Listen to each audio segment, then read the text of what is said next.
Today I have a new album review by the band Duran Duran.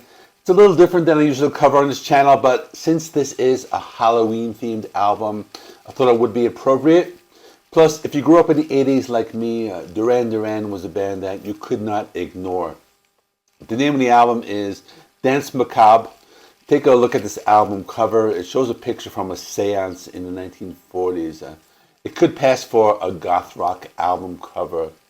It's a reunion album of sorts with contributions from Andy Taylor, who hasn't been with the band since 2004, and Warren Cuccurullo. Warren Cuccurullo. I don't know if I'm saying that guy's name right, but he hasn't been on an album since 2000. There are also a few guests. We got Nile, Rodgers. We have DeAngelis from Maneskin as well. The idea for the band was spawned last year when the band played Las Vegas on Halloween. And according to the band, the album came together faster than anything they've ever done. This is not all original material, though. There are 3 new tracks, a few covers, and a few tracks from their older albums that were re-recorded. They wanted this album to be something that could be played at a Halloween party. I don't need to give you a history of this band. I think we all know who they are, since they were one of the biggest bands in the world at one point. People used to go crazy for this band, and their popularity has even been compared to Beatlemania. This band was very active from the early 80s to the late 90s. After that, they slowed down a little bit. They continued to release albums about every 3 to 6 years in the 2000s and 2010s. They released an album in 2021 called Future Past. I remember this well because I was going to review it, but I put up a poll on my community tab and it actually got like 0 votes, so I didn't review it. Hopefully my decision to review this band now was not a bad idea, but I don't think so. I really think this video is going to do well. So let me go track by track. I'm going to mention whether the song is new, it's old, it's a cover, or some of these are combination covers. I'll get into all of that.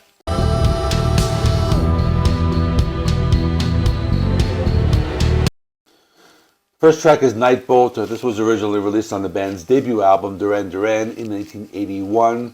The song has that early 80s electronic sound, similar to like Depeche Mode. The haunting synth makes this a really good song for Halloween. I thought it was pretty good. It had a theatrical quality to the sound. I also liked the goth rock bass guitar sound throughout the verse sections.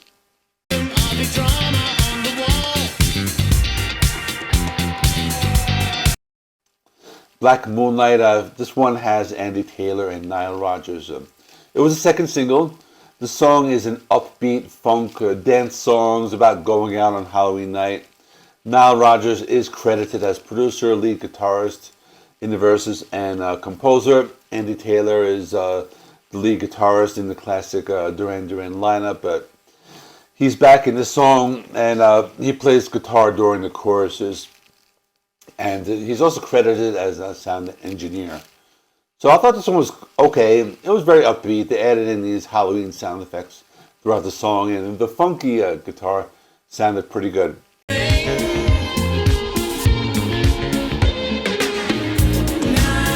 Love Voodoo is a song originally from their 1993 album, The Wedding Album. They changed the spelling. This one's very good. It has a dark vibe and a new wave sound. This one has a great bass line, and the chorus is very memorable. I was unfamiliar with the original, so I enjoyed this song a lot.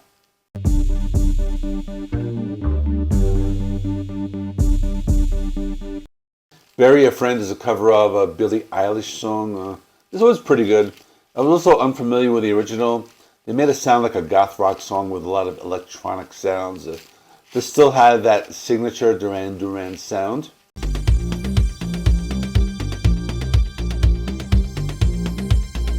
Supernature was a cover of a song originally from 1977 by a disco group called Cerrone. I like the tone of the song. It kept with the Halloween theme. It has some cool haunted or haunted house style synth pop sounds, or if you want to call it that. I was also unfamiliar with the original.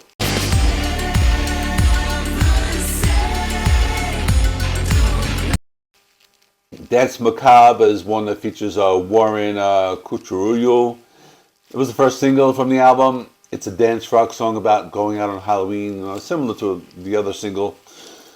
Simon does some rap vocals, which is not something he does often. This has both John Taylor and Warren C on lead guitar, and Andy Taylor is also credited as the sound engineer. I thought it was kind of cheesy, but it's a fun song to listen to during Halloween. Holding your own in a battered car all night. Secret October 31st is a re-recording of an older song. It was a B-side to a Union on the Snake back in 1983. This also had an early 80s new wave sound. Sounded more stripped down than some of the others. I like this one a lot. It didn't sound overproduced, and it had a simple sound. That's what I liked about it. A ghost town.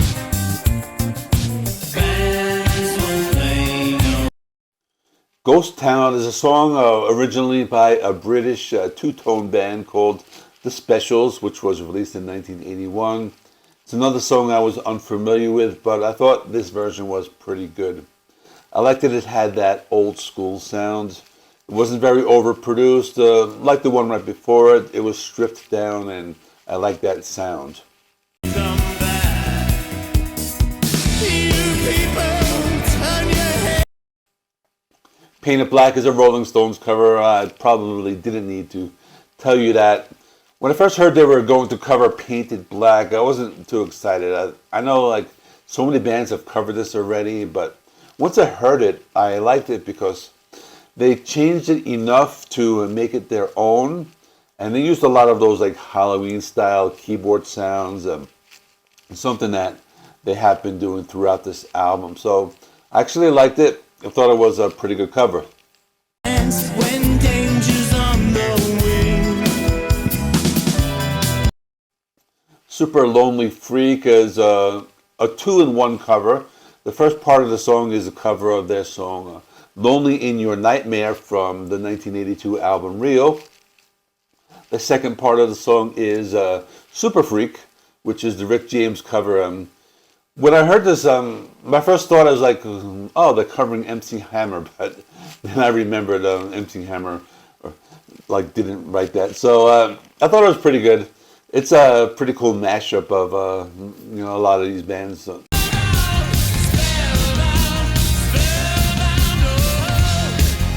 Next we have Spellbound. This is a Susie and the Banshees cover. I thought this was really good.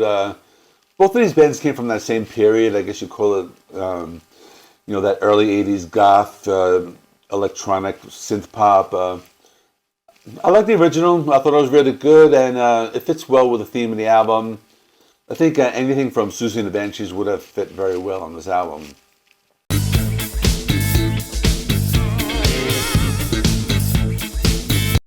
Psycho Killer from the Talking Heads. This one has Victoria DeAngelis from Maneskin. It's another really good cover. It's really like funky. It's like a funky version of this. It's a little more upbeat than the original, and they didn't follow it exactly. They put their spin on it. There's a cool animated music video, which I'm showing here. Everything sounds good. It fits Simon's voice very well, and I thought it was a really good cover version.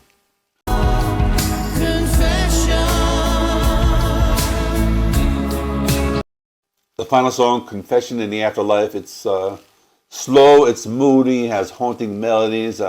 Simon gives a really emotional performance. I thought it was a really good way to close the album. It just brings everything to a close, and really it's a soft, haunting song. I like the guitar solo on this one. They do that reverse sound like the old Jimi Hendrix solos.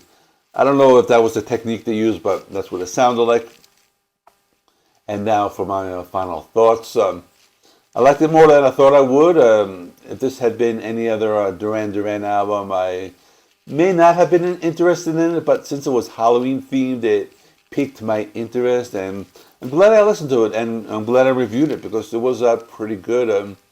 I've never been a big fan of this band. I know most of their big hits because they were impossible to escape growing up in the 80s, but I'm actually kind of interested in checking out this band a little more. So my score is an 8 out of 10. Let me know in the comments what you think. I'm going to stick another video right here, something related. I haven't really done much of this type anyway, but Please like this video. Please subscribe. I'll see you in the next one.